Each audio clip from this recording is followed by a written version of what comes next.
Kenapa, Pak? Saya lagi mau menghilangkan ingatan saya. Emang Bapak ingat apa? Tadi keluar dari sini tuh loh. Hah?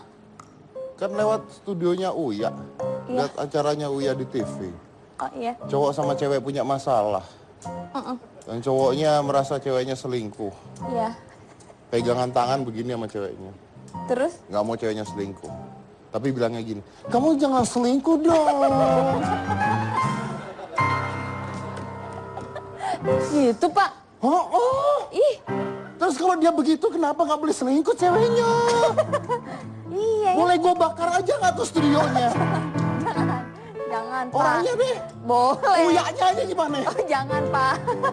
Jangan. Orangnya boleh. Oh iya. Saya kok mempromokan acara Uya mulu ya? Jangan ditonton. Tonton aja tonton. Tapi Endingnya.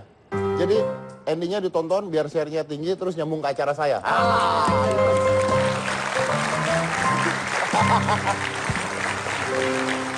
Iya. Oke. Kita mau bahas tentang orang susah. bukan. Ini tentang hal unik. Kamar hotel terkecil. Ya kan kamar hotel terkecil pasti yang tinggal orang susah. Gak mungkin orang kaya tinggal di kamar hotel terkecil. Oh iya juga ya, Pak? Nah iya. Tapi mungkin ini menarik, Pak. Karena, nih saya kasih tahu, Pak. Ada Das Park Hotel. Kamar-kamar hotel yang terletak di sebuah taman di Ottensheim, Austria ini terbuat dari gorong-gorong alias saluran air besar dari beton yang merupakan ide dari Andreas Strauss. Dengan sedikit polesan pada dinding, juga tambahan kasur dan perabotan sederhana, sebuah gorong-gorong mampu dibuat nyaman dan bernilai ekonomis. Biasanya menyewa hotel ini merupakan para turis backpacker atau mereka yang ingin sedikit berpetualang merasakan sensasi tidur yang berbeda. Tuh gambarnya, Pak. Nah itu dia ya. Jadi itu gorong-gorong dikasih ranjang, dikasih tempat duduk, meja. Nah, terus ya udah. Jadi kalau mau tidur seperti itu ya. Pintunya ditutup, ngap 2 jam mati. Coy, iya ya, Pak. Itu ada lubang tuh di atasnya tuh loh. Ada dikit. Nah, ya tuh Nah, ada itu ada lubang-lubangnya. lubang ventilasi gitu ya, Pak. Ada lubang, itu ada lubang kan kanan kiri semua ada Ya. lubang-lubangnya. Ya. Ya, oke. Ini Bagus menarik kan, sekali. Pak? Bagus, Tuh, itu bagus, turis-turis tidur di situ, Pak, yang backpacker. Ya, nanti saya beliin gorong-gorong aja ya. Oh, ntar dikasih tidur gitu. Kasih tidur tanpa udara. Coy. Ditanam di gorong-gorong. Ada lagi emangnya? Ada, Pak, ini ada sleep box. Sleep box hanya berukuran 4 meter persegi, ditempatkan di bandara Rusia untuk orang yang mau bepergian agar tidak terlambat di perjalanan atau sedang transit ke pesawat lain yang perlu menunggu beberapa jam. Sleep box ini bisa diisi 2 orang, di atas dan di bawah. Dilengkapi dengan meja lipat kecil untuk komputer, ada AC juga, ada kaca rias, gantungan baju, dan juga tangga. Tuh. Lucu ya? Ih, sama kita apa bareng? Kalau bareng mesti flip-flop, Pak. Ih, bener kayak anak kampung. Ayo. Gimana? Bapak ngomong dalam hati, flip apa flop? Barengan ya? Ya, oke. 1, 2, 3, flip. Katanya dalam hati. Dipikir. Geblek nih orangnya. Dibilang dalam hati. Coba lihat ini gambar berikutnya nih. Ini ada videonya. Nah, ini gambarnya tuh lihat. Nih, Saya nggak videonya. kelihatan gambarnya. Mana coba? Kita play. Play videonya, oke. Play videonya. Masih dalam proses, Pak. Ini videonya masih ini. Nah. Oke, itu adalah kamar-kamarnya. Ya. Asik ya? Oh iya, lucu ya. Oh iya, dia ekonomis tuh. Kalau dibalik begitu bisa jadi pintu, bisa jadi apa namanya? Meja. Bisa jadi meja. Ini muka saya ini. Ini gorong-gorong loh, kan. Pala. Lanjut. Next, ada lagi yang lucu yaitu kapsul hotel. Sekarang ini sebetulnya hotel kapsul sudah bisa ditemukan di berbagai negara. Namun sejarah hotel kapsul diawali dari Jepang. Tepatnya saat sebuah hotel kapsul pertama di dunia yaitu Capsule Inn mulai beroperasi di Osaka pada tahun 1979. Hotel kapsul sangat populer di Jepang. Meski berukuran mini, hotel kapsul menyediakan semua yang Anda butuhkan mulai dari tempat tidur, chargeran, wifi, hingga televisi. Harganya pun jauh lebih hemat. Nih. Iya, ini yang tadi. Ini yang kapsul. Ini yang kapsul. Oke, kesalahan pada TV Anda. Daripada kita ngaku salah, ya. Kesalahan. Ini yang kapsul nih. Ini yang kapsul. Oke. Ini yang kapsul. Itu beserta dengan pendinginnya ya di dalam ya. Oh, Tuh. tetanggaan. Lihat tuh lucu tuh. Oh, si Cika Malik. mau begitu Cika? Enggak apa, nggak muat. Ada. Mana? Ada. Di mana? Di rumah sakit banyak gituan. Beneran. Di rumah sakit? Iya. Ada? Ada kayak begitu. Oh. Ada pendinginnya lagi, satu ruangan. Bener.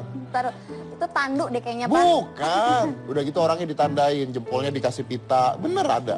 Serius, ini bercanda? Bener. Apa sih? Buat nyimpen mayat. Terus digosongin itu. Kalau mau. Coy. Ini videonya ya? Kita play videonya ya. Putar videonya coba. Kapsul hotel. The capsule room in all its glory. So there's must be about 15, 20 capsules in this one little area.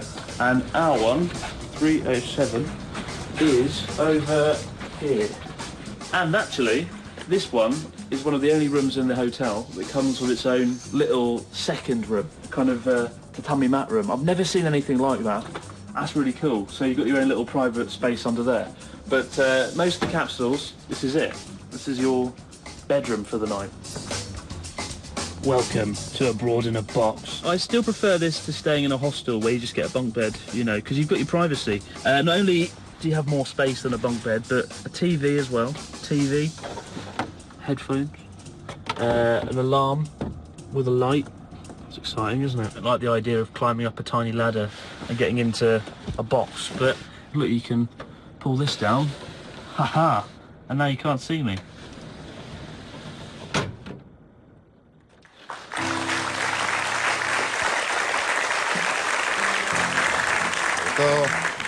Itu kalau orang-orang yang punya klaustrofobia ya, takut pada tempat tertutup, terpencil, bisa gila itu di dalam sana itu. Iya. Iya, karena tertutup banget. Tapi menarik banget, itu bisa jadi model bisnis di Indonesia, siapa tahu ya. Bisa. Ya, kan bisa untuk orang transit pesawat dan sebagainya. Tapi itu tidak seberapa karena kita akan menyediakan penawaran yang baik ya. Jadi kita sudah membuat kos-kosan mewah dengan kamar mandi dalam. Ya. Mungkin ini anak-anak kuliah ya? Ya, oke. Jakarta bukan? Kos-kosan? Makannya mie instan? Iya kan? Iya benar. Iya bener, makannya nggak apa-apa, nggak apa-apa. Kita udah nyediain kos-kosan, kalau kalian mau ya, ini mewah, kamar mandi dalam. Ya, harganya murah. Sengaja kita buat untuk membantu penonton-penonton di Hitam Putih yang anak kuliahan. Biasanya kan kalau di kosan, kalau kamar Mahal. mandi luar itu kan mahal ya. Ini murah. Ini kamar mandi dalam tapi murah. Ya udah kita buat ya. Ya. Nah, kita kasih lihat fotonya. Coba kalau Anda berminat silakan. Ini dia kosan mewah, kamar mandi di dalam. Ya.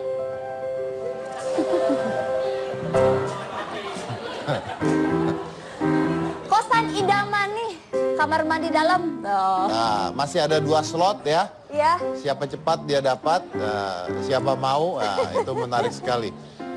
Ya. Ada yang mau ini? Ada yang mau? Murah. Murah loh ini. Anda belum merasakan sensasi mandi kesetrum listrik kan? Oke, kita tawarkan yang Pilihan kosan kedua ya. Ya, pilihan kedua.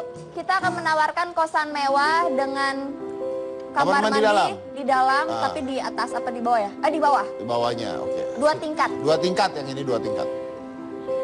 Silakan. Ya. Tuh. Ada kasur sama bathtub. Ada kasur, bathtub tuh ya kan. Bahkan ada bathtubnya, bayangin tuh. Itu kita buka juga, itu di kasurnya bisa dilipat ke bawah. Jadi kalau Anda mau mandi tinggal pencet, jebior ke bawah.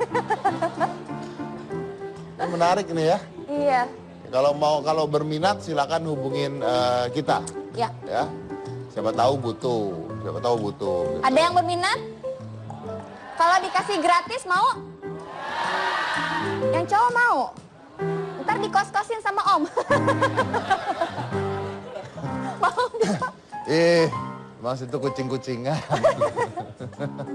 Enggak lah, saya emang nggak mau kos-kosin orang, Oh, beli jangan. apartemen gitu. Oh iya, di ini ya Pak. Iya dong. Oke.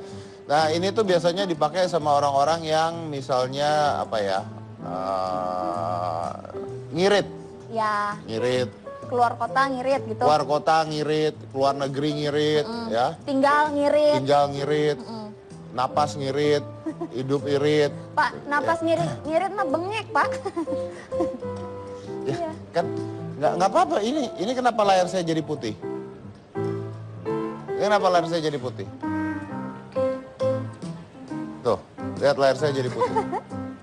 Anda lihat nggak? Oh, yang di rumah nggak kelihatan nih. Tuh, layar saya juga jadi putih di situ. Semuanya putih. Kenapa semuanya putih? Karena kita akan menuju Ramadan, Bentar, jadi hati bentar. kita suci, Pak. Tunggu, tuh. Ini ada sesuatu ini. Hah? Oh, ada yang mau telepon, Pak. Ada yang mau telepon? Ada yang mau hubungi Bapak? Di reject. Jangan, Pak. Siapa tuh orang penting. Hah? Siapa tuh orang penting dan informatif. Coba. Mana? Kita angkat teleponnya ya. Mana coba? Halo? Ya. Mas Dedi. Mas Dedi. Oh, alien, Pak? Ah, bukan. Bukan alien nih. Yang jual kue dodong. Dodong? Hah? Halo? Ya. Halo? Mas Dedi. Ya. Hah? Lu nelpon dari kuburan? Horor banget, Pak. Suaranya gema kayak peti mati. Hah?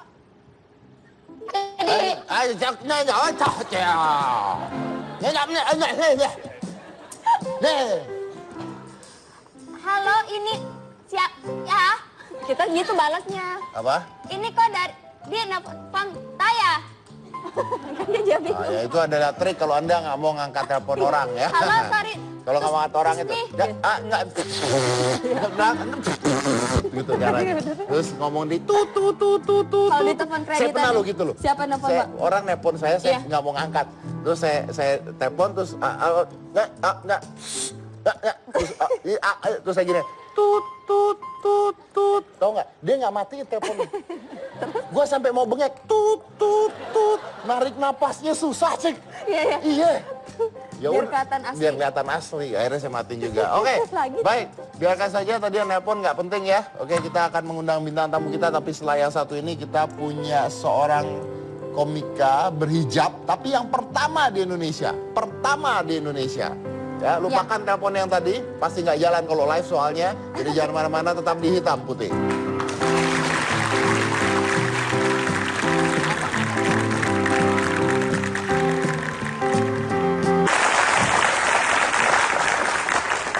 Assalamualaikum warahmatullahi wabarakatuh.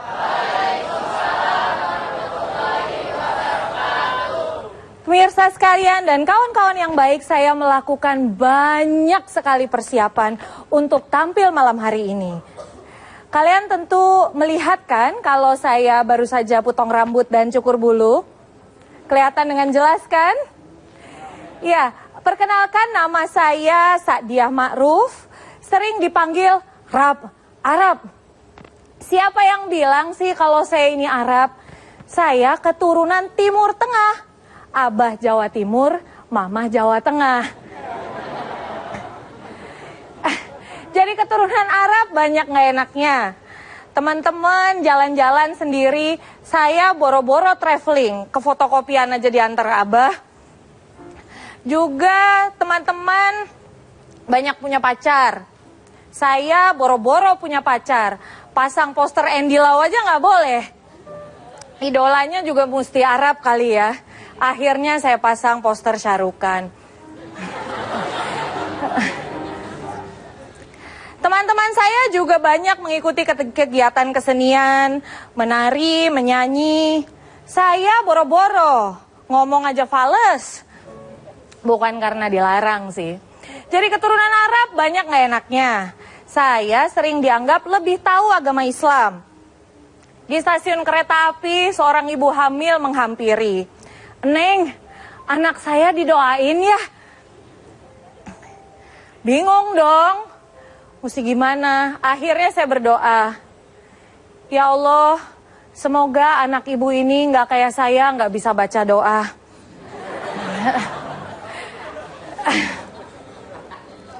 Iya, jadi keturunan Arab memang. Jangan banyak-banyak mas ketawanya, saya ikut grogi.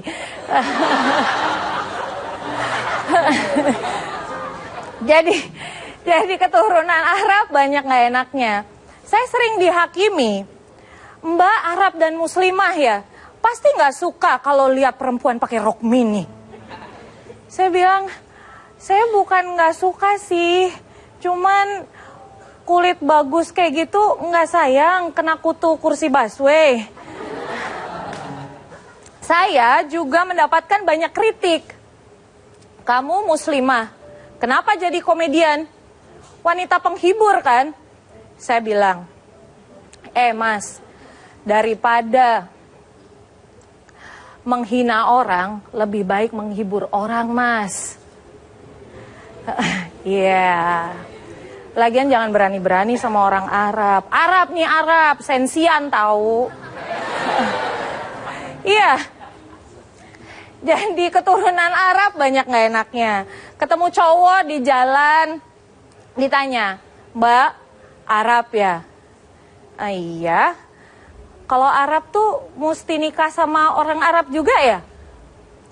Sama siapa aja boleh sih Mas, asal nggak sama kamu.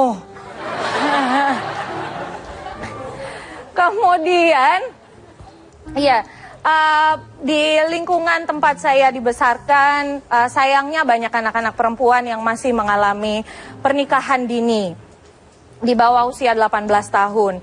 Masih banyak sekali. Saya beruntung, orang tua saya mendukung saya mendapatkan pendidikan hingga S2. Kemudian saya berpikir, ini dikasih kesempatan gini ada syaratnya nggak ya? Ternyata saya nggak boleh keluar kos, saya tidak boleh ikut kegiatan mahasiswa, saya tidak boleh berbicara, dan yang terpenting, saya tidak boleh berkenalan dengan siapapun dari lawan jenis. Saya bilang, wow luar biasa, kalau sesama jenis didukung ternyata.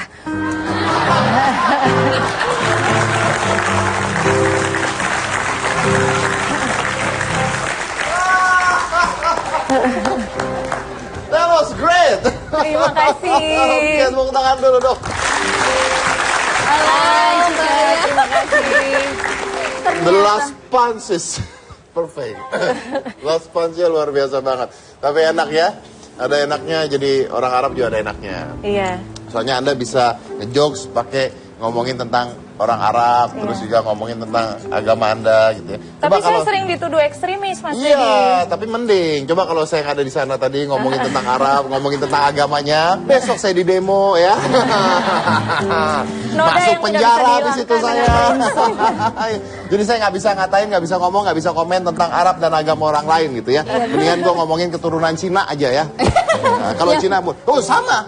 Kalau keturunan Cina mengalami hal yang sama. Saya turunan Cina pada saat kecil boro-boro, yang lain dikasih mainan robot-robotan, gua kalkulator. Gua tanya bapak gua kenapa yang lain robot-robotan saya dikasih kalkulator. Bapak gua bilang, lu gede juga dagang gitu katanya. Silakan duduk.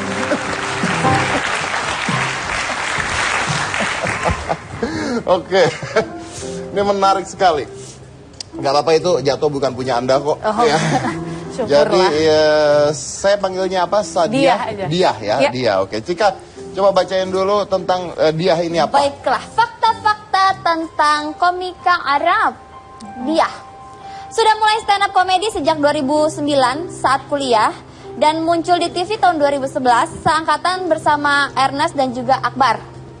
Lalu backgroundnya sebagai wanita berhijab keturunan Arab sering sekali menjadi materi stand up-nya. Lalu juga sudah sering tampil di acara komedi internasional. Itu dia Kak. Alhamdulillah. Alhamdulillah. Rezekinya dia luar. Bahkan dapat penghargaan dari Norwegia kemarin ya. Itu penghargaan apa? Penghargaannya namanya Václav Havel Prize for Creative Dissent. And what is that? Penghargaan untuk anak-anak muda yang melakukan perlawanan dengan cara yang kreatif. Nah, oke. Nah, saya tadi ngelihat cara dia berkomedi ya, berkomedi, berstand up komedi. Ada perbedaan dengan stand up komedian Indonesia kebanyakan gitu. Wow. Pantesan saya nggak laku, Mas. Kayaknya. Tapi saya ngeliat kayaknya lebih gaya keluar, karena kalau gaya luar itu is more to critics, lebih ke kritik gitu, lebih ke kritik kritik dalam yang diceritakan gitu. Makanya kan tadi kan Anda sendiri mengatakan tentang kekurangan-kurangan sebagai orang Arab seperti apa, di agamanya seperti apa, ya itu kan lebih ke kritik pribadi gitu kan. Nah ini dengan melakukan hal seperti ini pasti banyak orang yang suka, tapi ada juga orang yang akan akhirnya sangat amat membenci Anda dengan kata-kata seperti itu. Is that true? Sampai saat ini sih belum mendapatkan ancaman pembunuhan dalam bentuk apapun. Oh iya. Tetapi betul sekali banyak kritik yang dialamatkan kepada saya, banyak komentar-komentar yang cukup negatif di video-video YouTube saya. Salah satunya ada yang menyampaikan kamu tidak mengikuti ajaran Nabi Muhammad, kamu tidak mengikuti contoh-contoh dari istri Nabi Muhammad. Saya berpikir orang yang berkomentar seperti itu saya kira juga tidak mengikuti ajaran Nabi Muhammad, menonton perempuan penghibur di YouTube kan. Dia harus nonton dulu ya. Dia harus nonton dulu ya. Dulu sebelum berkomentar. Iya benar juga, dia harus nonton dulu ya. Iya. Lalu mengkritik lagi ya. Lalu mengkritik udah lagi. Dan mengkritik. Oke. Nah tapi apakah ini cerita berdasarkan pengalaman pribadi atau you find bahan untuk cerita ini? Paling utama pengalaman pribadi, keresahan pribadi yang terus berkembang seiring perkembangan karir saya dan perkembangan pribadi saya juga. Di awal saya memulai stand up comedy, paling banyak saya menceritakan tentang pengalaman-pengalaman dan keresahan saya tumbuh besar di komunitas keturunan Arab di daerah saya di Pekalongan.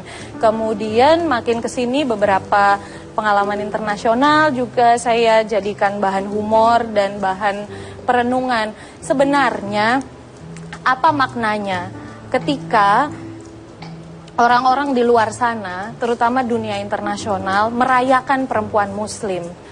Saya menghargai dan merasa berterima kasih atas segala kesempatan tersebut, tetapi saya juga berpikir tentang cara pandang dunia internasional terhadap perempuan muslim. Apakah kehadiran saya bisa menjadi inspirasi atau memvalidasi bahwa sedemikian tertindasnya perempuan muslim di seluruh dunia sehingga berani ngomong aja mesti dikasih penghargaan. Ya. Jadi beda melihat dari sisi yang berbeda ya akhirnya ya. Oke. Nah, tapi Anda kan mengatakan dari pengalaman pribadi juga banyak. Artinya kalau dari pengalaman pribadi, artinya Anda harus untuk menjadi seorang seperti sekarang, artinya Anda harus keluar dari lingkungan keluarga yang lama. Kalau keluar tidak, ngeles iya sih.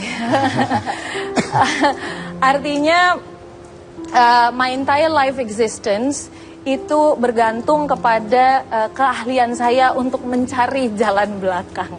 Kira-kira gitulah Mas. Kalau ngomong ngebohongin orang tua nggak enak, banyak anak-anak yang nonton. Oh iya. Ya, jadi pokoknya ada cara-cara tertentu. Ada cara-cara tertentu lah. Ya, gitu, ya. Yes. Okay. Nah, pernah ke event internasional, kata internasional apa aja? Yang pertama di Oslo Freedom Forum, sambil saat itu menerima penghargaan bersama dengan 3 orang sebenarnya. Yang satu ada seniman grafiti dari Kuba, kemudian yang satu lagi ada gerakan sosial anak muda dari Sudan.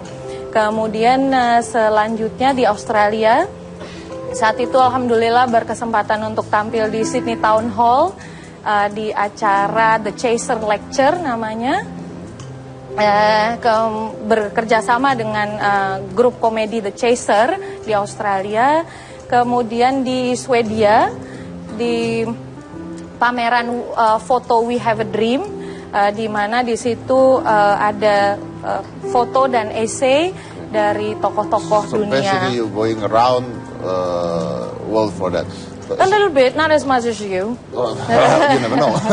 Tapi pertanyaan saya gini mungkin, dengan menjadi seorang stand up comedian, ini kan something that is not expected by your parents pasti. Yes, Ya kan? of course. Tidak mungkin diharapkan oleh orang tuanya ya. I mean, dari kecil di lingkungan itu berhijab, lalu saya nggak tahu lah bagaimana pendidikan orang tuanya, tapi pasti tidak diharapkan orang tuanya menjadi seorang stand up comedian, betul No, kan? yes. Now, pada saat Anda menjadi seorang stand up comedian, artinya Anda melangkah keluar dari pemikiran orang tua Anda. Yeah, yeah, yeah. So how do they think about that? Mereka kalau bisa dibilang sangat apa ya, saat ini mendukung, tetapi di awal-awal sangat sulit bagi saya untuk memulai karir di dunia stand up comedy. Banyak on and off-nya sejak 2011 pertama kali. Karena pengelolaan waktu sih sebenarnya, Mas. Karena kan saya harus cari jalan belakang tadi itu. Karena pengelolaan waktu, banyak pekerjaan yang terpaksa saya tolak juga karena waktunya tidak pas. Tapi kali ini sudah didukung. Alhamdulillah, silent disagreement sih. Silent disagreement ya. Ngedukung enggak tapi nggak dilarang juga. Ngedukung enggak tapi nggak dilarang. Ya juga. pokoknya boleh pulang lah, Mas. Tapi kenapa memilih menjadi seorang stand up comedian? Waalaikumsalam. Halo Kak Sadia. Halo. Kenal. Iya. Coba ngomong, sapa coba. Assalamualaikum gitu. Assalamualaikum. Pak, ini suaranya mirip sama alien tadi.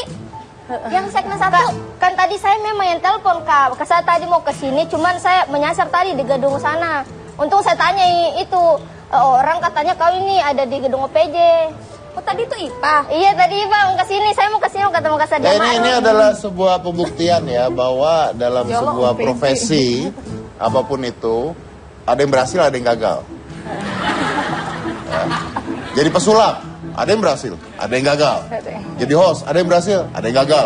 Ada yang go internasional, ada yang kuliah aja mepet.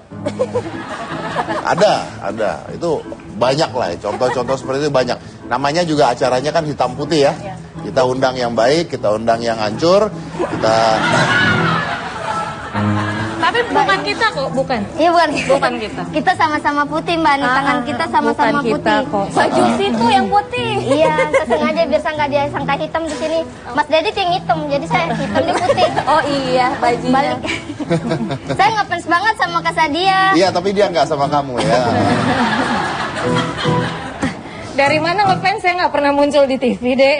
Iya, saya kan mengikuti stand up comedy kan dari 2014. Jadi saya dikasih video sama teman saya, katanya di Jakarta ada stand up comedy namanya Kak Sadia Ma'ruf. Dia tuh lucu banget. Jadi nonton videonya di YouTube, lucu banget. Mbak Dia, Ya. kenal sama makhluk ini? Makhluk cantik, makhluk Tuhan paling Kenal lah ya. cantik. Kenal nggak? Anggap aja kenal. Oh, berarti dia kagak tahu lu. Kagak tahu dia, cuman dia tuh penyampaiannya tuh enak. Tahu Mbak. Ini stand up comedy juga di Jakarta. Tahu Mbak. Musdalifah tahu. Juara nggak? Yang istrinya, yang mantan istrinya. Bukan Mbak. Oh itu nanti. Ini Bukan. Bukan yang itu. Bukan. Mungkin Anda boleh, Keputusan sih emang. mungkin Anda duduknya boleh agak Miskinan minggiran juga. dikit. Ya, agak minggiran dikit ya. Ini agak tidak halal ya, oke. Baik. saya halal loh ya. Baik, saya break dulu, kita lanjut lagi setelah yang satu. Maaf, ini bakal ada terus nggak? Ada Pak. Oke, ganti channel aja udah. Jangan kan. Ya, kapan lagi kan nonton saya ya? Kita lanjut setelah yang satu ini, jangan mana-mana, tetap di Hitam Putih.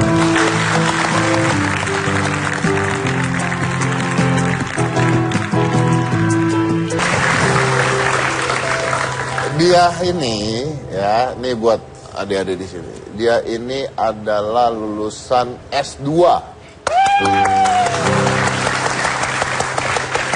S2. Orang kok cita-cita nggak kesampean gitu. S2 Sastra Inggris UGM. Ya. Ya. IPA. Ipa ini komika, bukan koordinator penonton. Ibu, kita harus membanggai suatu pencapaian dalam bersekolah dan berkuliah. Ini S2, lu SMK aja susah. Saya udah ngulang loh 2 tahun, Mak. Tuh, ngulang 2 tahun. Berarti S3 Mas Dedi. S3 ya? SD, SMP, SMK. Oh iya, betul. Lebih tinggi lagi kan? Ya. Boleh tahu tesisnya tentang apa? Judulnya Komedi Jihad. Komedi Jihad. Muslim Laughter in Post 9/11. Wow, jadi, that's iya, That's right. Deep. yang saya bahas, yang saya Muslim laughter Laughter after 9/11. 9/11. Yang saya bahas pada saat itu adalah munculnya stand up comedian Muslim di berbagai negara di seluruh dunia Setelah pasca serangan 11 teroris September. hal tersebut terjadi Ya, ya? ya. Wah, itu dalam banget. Bikinnya tesis. juga lama, Mas, Iya, nggak pasti. lulus-lulus. Iya, tapi kan berhasil. Alhamdulillah. Tesis itu apa ya? Tesis itu tesis. Saya biasanya itu waktu SMA itu saya ikut. Tespek ya? Enggak, Mbak. Enggak, Mbak. Saya ikut ini kursus bahasa Inggris. Nah, apa tesis itu? Tesis itu pengolahan kata. Pengolahan kata, Kak. Tesis.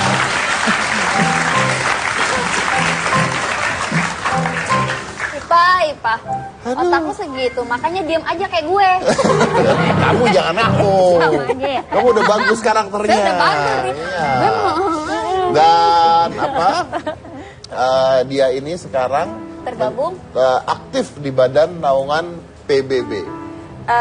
Sebenarnya tidak persis seperti itu. Sudah 10 tahun terakhir ini, sampai hari ini saya berprofesi sebagai conference interpreter. Oke, apa itu Iya. artinya itu? Konferensi berartinya konferensi. Komparenter itu berarti kompak. Komparenter. Enggak, saya nggak tahu, Pak. Nah gitu kan selesai. Daripada Anda ngomong panjang ya. Iya, Pak. Jadi tugasnya apa? Penerjemahan, melakukan penerjemahan pada kegiatan-kegiatan konferensi internasional. Paling sering penerjemahan simultan yang langsung kalau ada tamu negara pakai headset. Oke. Ya, jadi kalau misalnya ada menteri bicara, Anda? saya langsung bicara dalam bahasa Inggris dan didengarkan melalui sistem audio tertentu yang disiapkan. Banyak bekerja dengan lembaga PBB juga, salah satunya dengan UNFPA, lembaga PBB untuk kependudukan. Untuk kependudukan. Untuk kependudukan. Kependudukan, Mas. Ya, kamu ikut PBB juga kan, lembaga UCC ya? Apa itu, Pak? Apa? UCC apa? United Cabe-Cabean. Ada.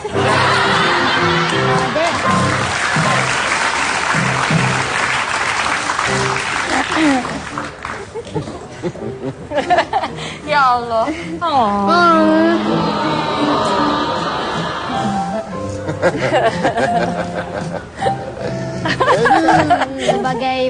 Sebagai apa? Sebagai Pinang dibelah kapak ya. jangan gitu.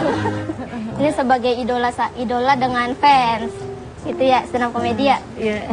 Sebagai yang tidak pernah muncul di TV dan yang rajin muncul Jangan di TV. gitu, Mbak. Saya muncul di TV kan orang kasihan. Sebagai gua aja. Makanya di calling kesian ya. Iya. Boleh tahu kegiatannya apa? Silakan dijawab. Oh iya. Kegiatannya apa sekarang, Dek?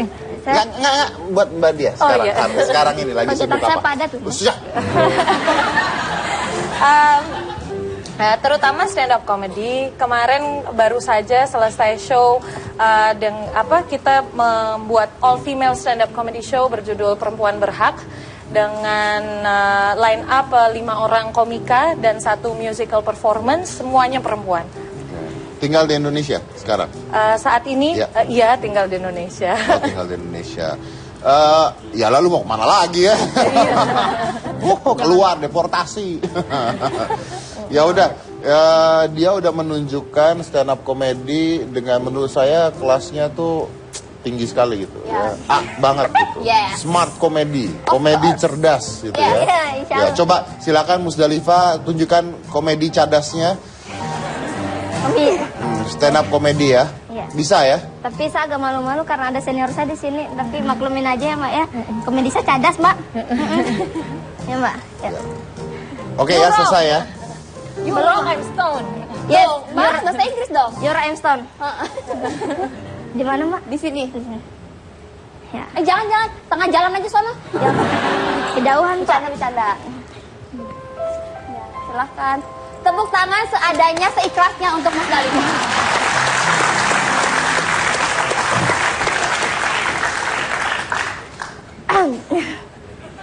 Ya, nama saya Musdalifah. Assalamualaikum warahmatullahi wabarakatuh. Nama saya Musdalifah. Ya, saya ini artis loh. Saya artis Pak. Kenapa Pak? Ini jilbab baru saya Pak ini. Apa? Kenapa Pak? Ada yang mau Mengganggu loh. bunuh dia. Kenapa dia mau bunuh dia? Bener. Kau tahu? Sini. Lah kenapa Pak? Ada yang mau bunuh kamu loh, serius. Hah? Siapa, Pak? Coba ngadep sana. Serius. Kamu ngadep sana? Kamu ngadep sana, lihat. Sini. Enggak, beneran, lihat. Lah. Tuh, ada yang sniper, tuh liatin. Lembak. Oh, ini merah. Oh dia udah mulai di ini Pak, di shot gitu ya? Ini clip on Pak. Clip on. Itu clip on Pak. Oh, Bapak nggak tahu syuting aja dah.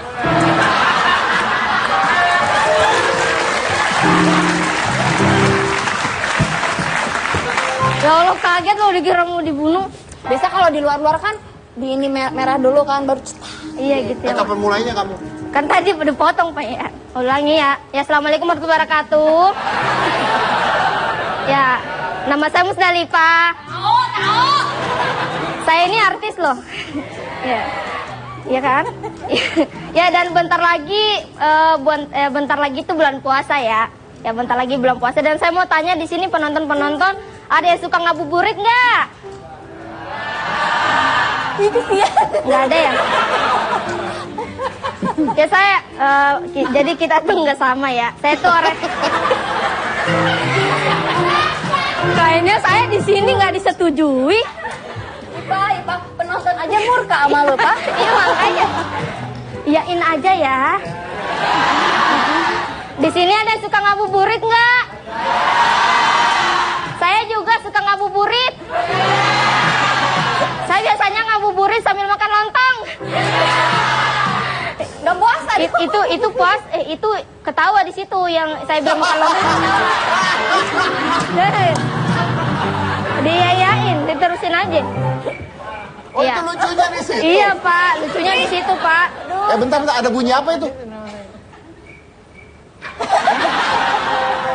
Wangi jangkrik. Saking lucu. Ya, saking lucunya ya. Ya, dan enggak, saya tuh sering puasa ya. Ya, dan saya biasanya mengisi waktu puasa itu sambil nunggu waktu buka puasa. Saya biasanya sering cari hiburan. Yoi. Saya biasanya cari hiburan dengan cara buka Facebook. Di sini ada yang masih suka main Facebook? Ya. Saya juga orangnya yang masih suka main Facebook karena cuman menurut saya di Facebook itu banyak yang aneh-aneh ya. Apalagi nama teman saya itu aneh-aneh gitu. Nama Facebooknya. Ada nama teman saya namanya Jono. Jono si pulpen tak bertinta. Ya, namanya aneh banget. Ya, pulpen tak bertinta mah dibuang aja, yang ngapain dijadiin nama Facebook. Ada juga nama tuh aneh banget. Udin yang tersesat dalam kandungan. Nah, aneh banget namanya, Udin tersesat dalam kandungan. Itu kandungan emaknya kayak luasnya kayak gimana ya? Ini saya jangan-jangan nih nanti Udin kalau udah punya anak nih, namanya Tongli ya. Ini ntar Udin kalau udah punya anak namanya Tongli, pasti Tongli punya Facebook, lebih aneh lagi. Ya. Tongli ya sudah nggak tersesat dalam kandungan karena udah pakai GPS gitu. Ini komedi cerdas itu. Ini komedi cerdas. Itu lucunya di mana tadi? Itu lucunya karena kan orang biasanya bikin nama Facebook namanya Musdalifah Basri. Kita undang bintang tamu, kita ada Ya udah Pak, next aja ya. Oke, baik. Kita mempunyai bintang tamu. Belum itu loh, itu masih masih ada Ada 3. penyanyi asal Amerika, turunan Mesir yang dia lagi melakukan traveling di Indonesia. Ada acaranya juga ya. Ya. Kita Bintang undang tamu aja ini sih lebih menarik, Iya Pak, pasti pastinya. ya. Namanya ini adalah Ref Haga ya. Kita undang, silakan. Saya ini Raef kurang masuk. job loh, Pak. Raef ya. Apa kabar? Raef? How's it going? I'm good. Hi, nice to meet you.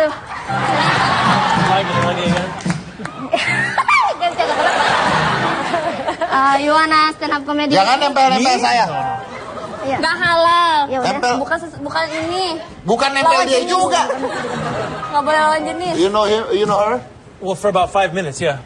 Oh, nggak dia aja nggak kenal lu. My name is Musdalifa. My Nice to name meet is you, Musdalifa and I live in Condet. And you tell jokes. And nama saya Musdalifa bukan jokes.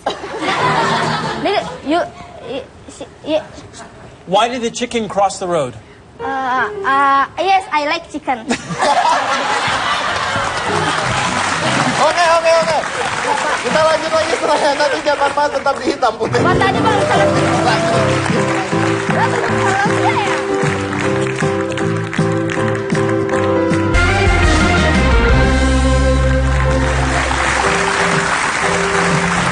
Ya. Jadi Raef ini sekarang sedang menjadi pembawa acara di acara Journey of Backpacker ya. That's right. Oke, dan Third year. oh for the third year. Yeah. Oke. Ini udah tahun ketiganya and where's the destinations this time? So last year when I visited the cities across Java. Okay. But this year was very special to me because it was my first time traveling all across Sumatra. All across Sumatra. All West Sumatra, Aceh, Medan, Palembang, Jambi. I went to, I think, 30 cities. 30 cities. 30 cities. Oke, kita lihat dulu nih ada cuplikan videonya ketika Raef melakukan perjalanan. Silakan.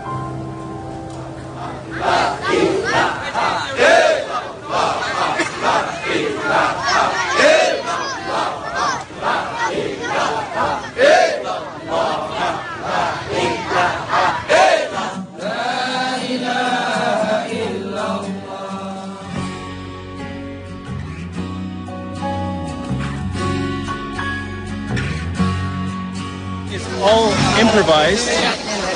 They put this welcome hat on for me. I guess it's a hat. I'm not sure what it is, but it's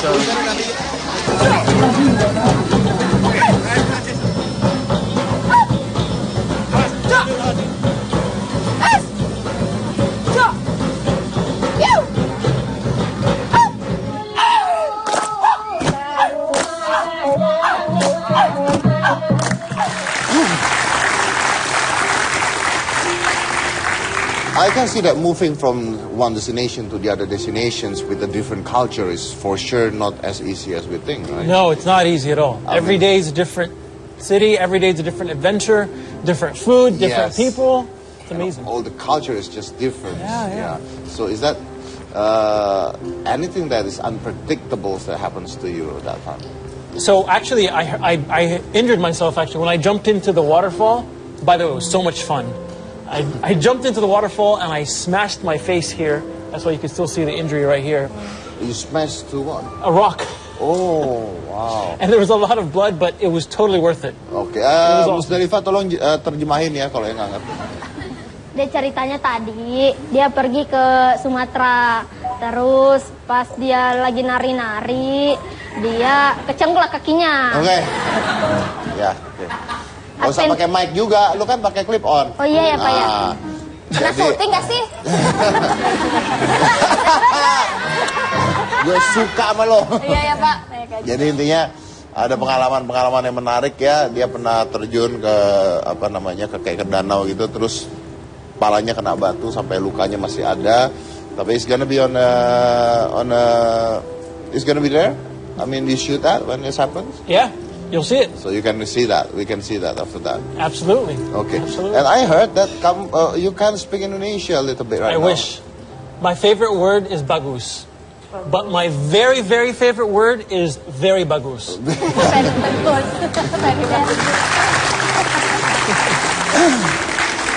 Okay. Well, can you tell us, kasih tahu kita when it's gonna be on the TV? It's going to be on Trans 7 every morning, 4:45, starting the first day of Ramadan. So you're gonna experience the journey with me, the journey of a backpacker, as I learn the story of Islam in Indonesia, a story of tolerance and respect. Really a beautiful story, and you guys have a beautiful culture and country here. Oke, jam 4.45 setiap hari nanti pada saat Ramadan ya. Yes. Oke, baik. Baik, terima kasih Raef. Thank you very much for the information. You're very welcome. And so I heard that you're gonna sing after this? Sure, if you guys want. Sure, why not? Right? Oke. Terima kasih dia, terima kasih. Ya, oke. Nah, jadi Pak, ini kan ada Raef, dia tuh cemcorang Kak. Masa nggak dibilang makasih Saya Pak? tamu Pak. Terima dia kan kasih gue juga Pak. bayar, ngapain gue bilang makasih? Berarti nanti datang lagi. Iya gitu. Amin ya, Oke. Bu. Tapi Ini ada tadi job loh, menarik Bu. sekali bahwa tadi ketika dia memberikan kita komedi ya, komedinya gitu. Komedi tentang sesuatu tapi bisa buat kita tertawa dan tidak perlu banyak gerak, tidak perlu banyak apa, tapi Anda tertawa karena apa? Karena itu cerdas, karena itu pintar. So a good comedy need to be smart. A good comedy need to be smart. Harus pintar, right? Have to be smart. Because if not smart, then it's not a comedy. No. It's a tragic Yeah. thing. Oke. Saya dari Komisi Cika Jessica, inilah Hitam Putih. Raef, please. Thank you. We have it over there.